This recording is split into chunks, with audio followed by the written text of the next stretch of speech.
Hola, hoy quiero tratar y compartir para todos los académicos, todos los exalumnos y alumnos y grupos de compartir un conocimiento de lo que es la psicología.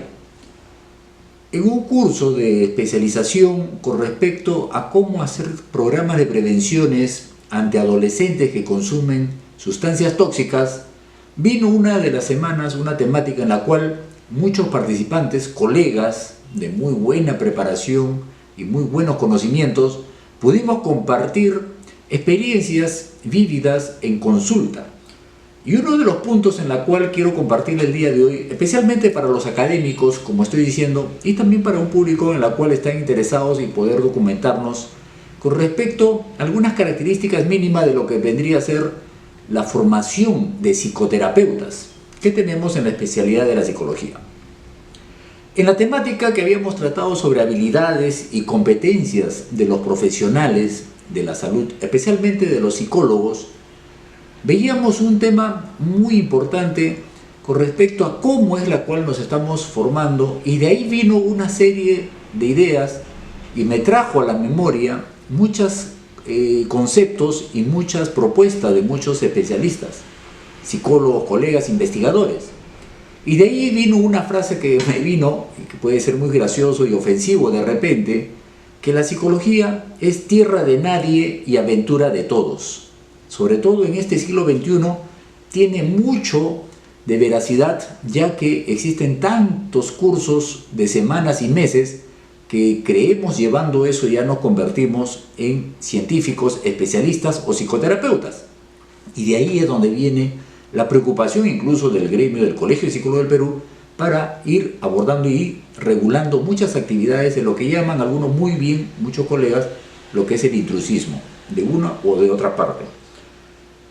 Como decía, vino y trajo a mi memoria muchos autores, entre ellos al doctor Ortiz Cabanillas, a Jorge Tenón y a Carl Rogers, en la cual documenté, en la cual le voy a compartir estas experiencias y este escrito, este ensayo que hice, para poder redondear todas las ideas. Y ya en el transcurso de estos días ha venido también a mi memoria otros autores que también es muy meritorio ir compartiendo toda esta parte de lo que es habilidades y competencias de los profesionales en la formación de psicoterapeuta. Entre ellos está pues Leopoldo Chiapo, está que era anteriormente un monje y se convirtió en cristiano, sacerdote, Thomas Merton, que la cual vamos a ir viendo uno tras uno. Ahí se trató todo lo que era el conocimiento, habilidades, aptitudes y atributos de los profesionales y la conciencia de sí mismo como terapeutas en formación y sobre todo psicólogos que estamos inclinándonos con respecto a toda esta formación de psicoterapeuta. Yo clasificaba 3 puntos fundamentales, que es la interacción que tiene uno como psicólogo desde que egresa o de las prácticas preprofesionales con todo el devenir de lo que implica la entrevista, la observación, el contacto con lo que llamamos muchas veces los pacientes, otros le llaman clientes, otros consultantes, amigos que van a consulta y piden pues una orientación, asesoría o psicoterapia propiamente dicho. Y ahí es donde veo yo el punto crucial de que para llegar a ser psicoterapeutas no es cualquiera. Para llegar a ser psicoterapeuta requiere de años. Ya el profesor Conrado Castro decía, no porque yo tengo un título de 2, 3, 4 años ya me considero psicoterapeuta. No, decía él, la psicoterapeuta o el psicoterapeuta se forma de años, no solamente es producto de un cartón. Entonces esta interacción de años con las personas en consulta, en asesoría o en psicoterapia es la que te va a ir formando, te va a ir cuajando como tal.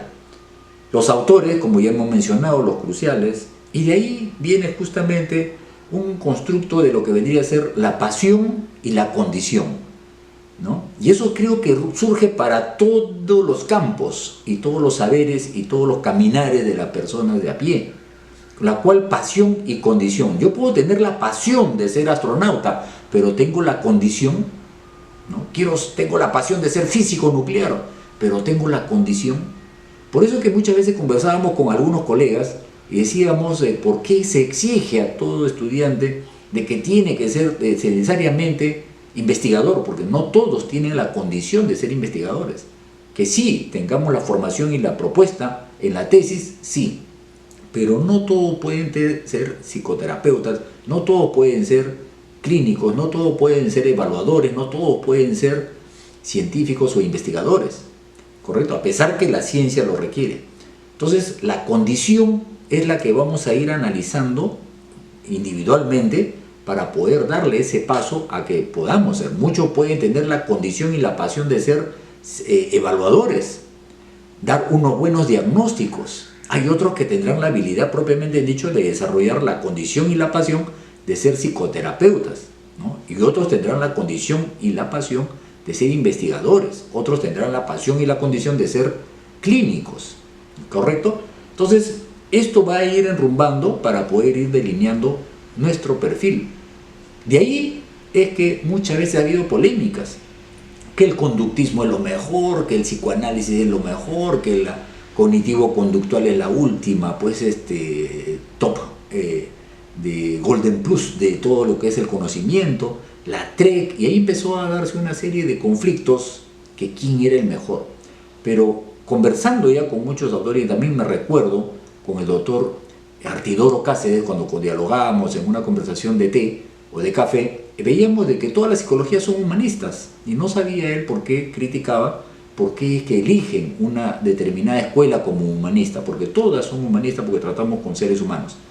De ahí era justamente todo lo que nos va a delinear el concepto de lo que es persona, personalidad, de lo que es el uso de la palabra y sobre todo las cuestiones o el cuestionamiento que hacía autores como Carl Rogers con respecto antes de dar inicio a una psicoterapia. Esto lo vamos a ir desarrollando.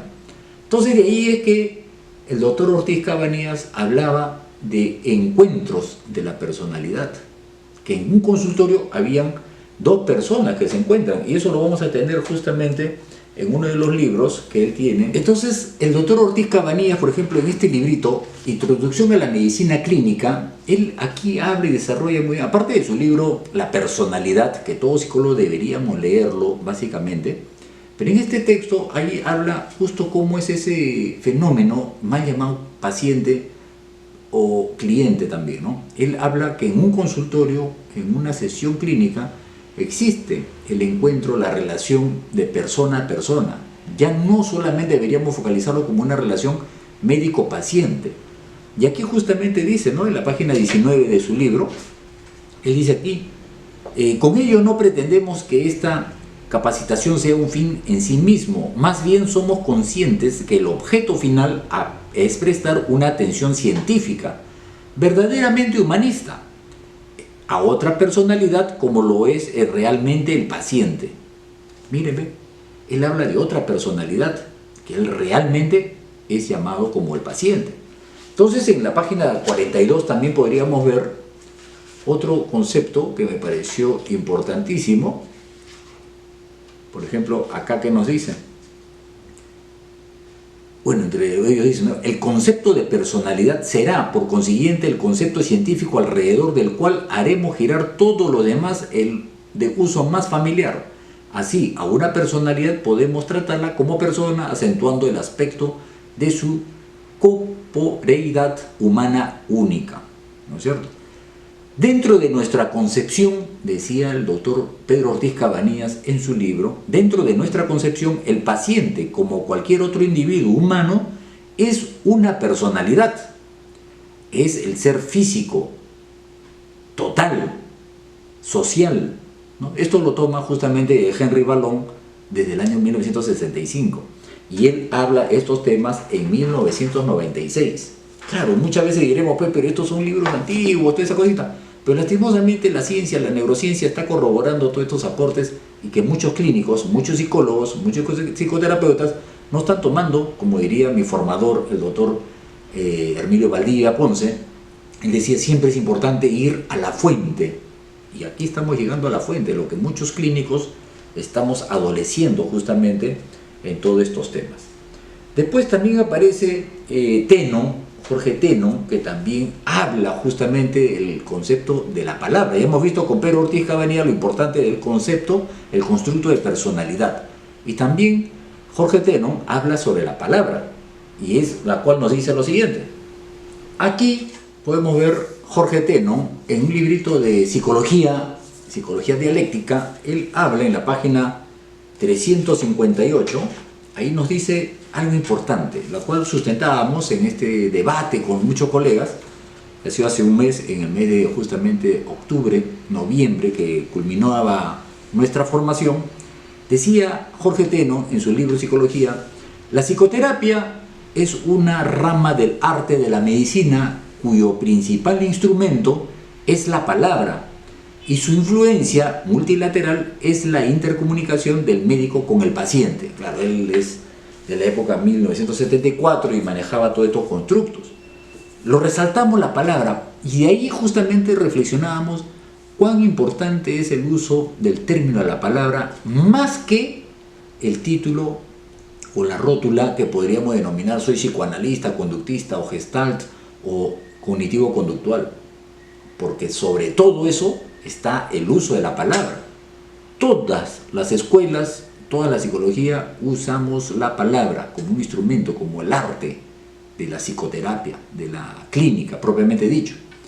Entonces, ahí donde derivábamos nuestros comentarios, y a modo de conclusiones, decíamos, no es tanto la escuela que va a ayudar a la persona que acude a nuestros servicios, quien va a resolver sus conflictos emocionales, conductuales o psicológicos, sino que es la escuela que va a adaptarse al perfil o al temple del clínico, del especialista, del profesional. Mi punto de vista es eso, que si mi temple se adapta al psicoanálisis, voy a ser un buen psicoanalista. Si mi temple se adapta al conductismo, voy a ser un buen conductista. Si mi temple se adapta a la parte de la técnica cognitivo-conductual o de la TREC, ¿no?, la terapia racional, emotiva y conductual, va a tener muy buenos logros con respecto a la psicoterapia, a la intervención propiamente dicho. Pero todos van a usar la palabra, por eso que ahí resaltaba esa parte importantísima. De allí, y esto ustedes pueden encontrarlo también a Carl Rogers, ¿no?, en un video que hacen, una entrevista a una paciente, Gloria, que personalmente en mi temple se adapta bastante a esa escuela de Carl Rogers. Y me gusta mucho su reflexión previa que hace. Según él, decía que hacía estas reflexiones, este cuestionamiento, él mismo se hacía las preguntas, se cuestionaba antes de empezar una sesión terapéutica. Y quien tuve la dirección más cercana fue de una amiga, ¿no?, una hermana, una religiosa, que descansa en paz, mi hermana Janet, que ella fue alumna justamente de Carl Rogers y nos daba toda una vivencia de su cosmovisión de Carl Rogers con respecto al abordaje, ¿no?, de ese campo sagrado que hacía lo que él llamaba la psicoterapia. Y recordamos esos 3 puntos, 3 cuestiones que él hacía, ¿no? Él decía, ¿seré real? ¿Podré valorar? ¿Y podré ingresar en el mundo interior? ¿No? Esas eran las tres preguntas que él se hacía. O sea, cuando él decía, ¿seré real? O sea, ¿seré genuino cuando esté frente al paciente o a la paciente? ¿Seré congruente? ¿Seré honesto? ¿Seré transparente? ¿Podré decirle lo que yo siento o lo que yo pienso? Cuando me hace una pregunta, iré tener el valor de decirle, bueno, esa parte no lo sé, porque muchas veces creemos pues, que lo sabemos todo, ¿no? Entonces, el segundo cuestionamiento que él hace, Carl Rogers, es con respecto a valorar. ¿Podré valorar a la paciente? ¿Podré aceptar tal como es la persona que viene, con todos sus prejuicios, con todos sus conflictos? Y el tercer cuestionamiento, él decía, ¿podré ingresar en el mundo interior a través de sus ojos de los pacientes? ¿Podré ingresar en ese mundo sensible, en el mundo afectivo, emocional, dentro de sus sentimientos? Porque Carl Rogers dice, si él logra los 3 puntos, él va a ver los cambios en la persona, en el cliente o en el paciente. Sí o sí. Y cuando uno ve el video que está en YouTube, que también lo voy a dar en el enlace para que ustedes puedan ver, ahí es como la paciente testimonia, dice que entre los 2 terapeutas que he tenido, con usted me siento mucho mejor, veo de que tengo mejor aceptación, y hay muchas reflexiones que hace la paciente para su propio cambio. Después, el profesor Chapo, Leopoldo Chapo, también lo pueden encontrar ustedes en el link en Google, incluso lo pueden descargar en el Google académico, el artículo que hace la vocación del psicólogo.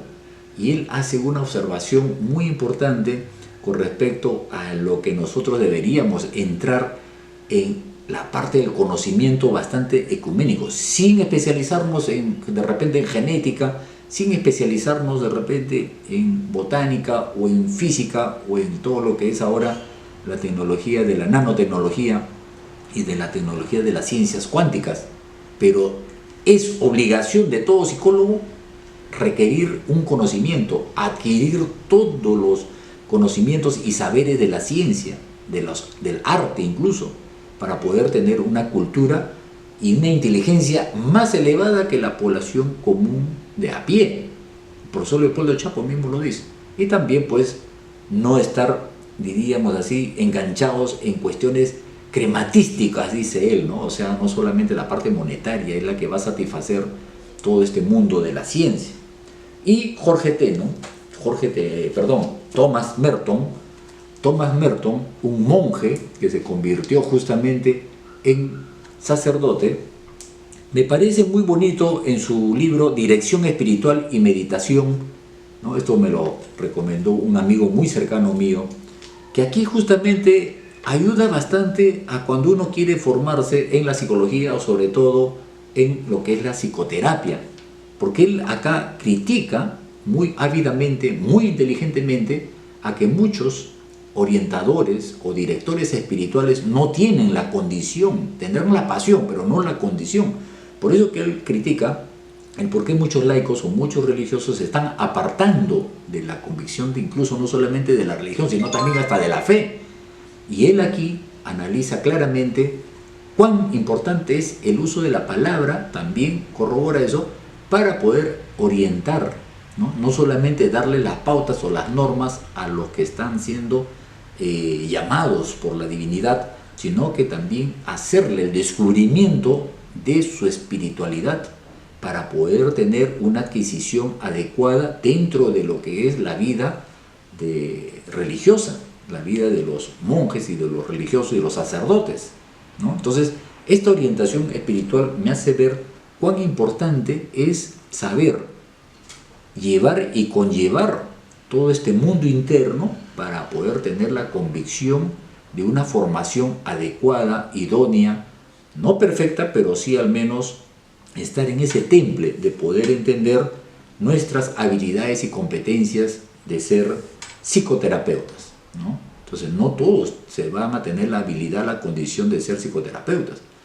Algunos tendremos la posibilidad de repente hacer una buena selección de instrumentos psicológicos corroborados con todo lo que es la parte de la psicología y la psicopatología, y de ahí pues elaboraremos un diagnóstico presuntivo adecuado y idóneo y derivaremos a los especialistas, terapeutas, psicoterapeutas o los profesionales que verdaderamente el paciente requiere para su bienestar, ¿no? Esto le he querido traer para ver cómo es que nos estamos formando y estas particularidades de la pasión y convicción o de las condiciones reales y las pasiones reales, si hay una confluencia o no, que eso lo podemos llevar en cualquier plano, en el plano del deporte, en el plano de la ciencia, en el plano del arte, en el plano incluso de los liderazgos. O sea, yo quiero ser un líder, pero tendré la condición, tengo la pasión de ser un líder en mi mundo académico, profesional o barrial, pero tendré la condición. Bueno, eso le quería compartir. Muy agradecido por su atención y seguiremos en contacto. Cualquier duda, cualquier conclusión, le seguiré atendiendo en inbox, como dicen ahora, o todos sus mensajes serán bien recibidos y atendidos lo más antes posible, ¿ya? Muchas gracias. Seguimos en contacto.